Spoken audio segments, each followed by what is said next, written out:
जो बड़की अम्मा बुला ला तो नहीं मम्मी हमरा ठंडी लागत बाटे अम्मी बैठे रे मम्मी हम नहीं जा बुलावे दहेजरो के पूता नहीं का बहुत तोहरा जुड़ी माई आत बा बहुत काम करे हुआ नानी नहीं के जा मम्मी तो हमार दिल के बात समझतू नहीं हमार दुनिया उजड़ के हमार दिल टूट गया तू बड़की अम्मा बुलाव पड़ी बाटे हम नहीं जा मम्मा हमरे शक्ति नहीं बाटे जहिया से चले गइलो छोड़ी के हमें के जहिया से चले गइलो छोड़ी के हमें के जिंदगी भइल सुनसान जाए चंदा ले आवा खबरिया कैसन बड़ी मोरे जान चंदा कैसन बड़ी मोरी जान हरदम कोरवा में हमरे राहत रहलू छोड़ भर जुदाई ना साहत रहलू खूब कोरवा में हमरे राहत रहलू छन भर जुदाई ना साहत रहलू अब तो हमार बिना देखले सुरतिया अब तो हमार बिना देखले सुरतिया होई जात कैसे बिहान हो जाई चंदा ले आवा खबरिया कैसन बड़ी मोरी जान हो चंदा कैसन बड़ी मोरी जान हमरो निया ने रोवत हुई है लोरिया से गजरा के धोवत हुई है ओ हमरे निया ने रोवत हुई है लोरिया से गजरा के धोवत हुई है मनवा न लागत होई पिया के अंगनवा मनवा न लागत होई पिया के अंगनवा होई है बहुत परेशान हो जाए चंदा ले आवा खबरिया कैसन हई हमर फूल जनवा हो जैसे चकोर बिना तू अकेला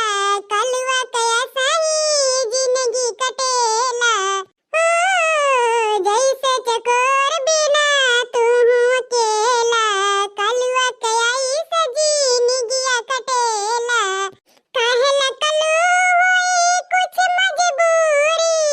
कहले कलू होई कुछ मजबूरी कैसन बड़ी मोर जान हो जाए चंदा ले आवा खबरिया कैसन बड़े मोर जान चंदा कैसन बड़ी मोर रानी हमार तो जिंदगी उजड़ गई है दादा हम नहीं जिएब हम मरेगा तो बारे मोरी मैया अरे हमार पुलगनवा हम तोरे बिना नहीं रह पाई भैया कोई पलवा दहेजरो के पूता बहुत मेहरा से है फुलगनवा बिना नहीं रह पेबा दहेजरो के भर के पिल्ला भर के हाई उनाई अब बहुत तोहरा नटंकी आत बा भल होकर बियाह है दहेजरो के पूता नहीं के पढ़े लिखन दिमाग नहीं लागत बा हाय मेहरारू हाय फुलगनवा है अरे हमारी अम्मा हमार बियाहवा तू नहीं कराऊ पुलगनवा से हमार तो महतारी हो अम्मा की कसाई हो अरे राम हो तोर पतुआ बनाते तोर काम हाथ बतावत आज तो गोबर ना पतु अम्मा हो आज गोबर पाताते हमारे जिंदगी आज झंड भई गे रे मोरी अम्मा जाता है नदी नाला में कूद के अपन जनवा दे दिया अब हमारा निया नहीं है तो हम जी के का करब रे दादा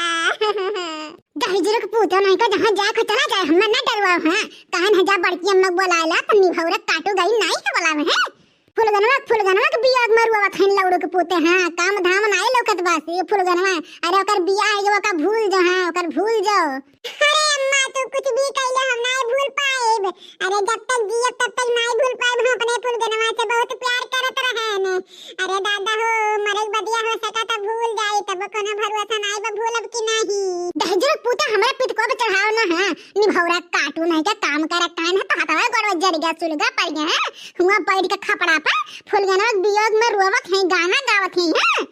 काहे ये देखना ये का लोग डांटत है यार काहे मका तना हुए पे हुड़ पेटत है यार माने झीन के लड़का बाटा है अब हिन तब जो से प्यार करत रहा फुलगनवा से तो दुख तो होबे करी है काहे मका ज्यादा तड़फावत है चुप रह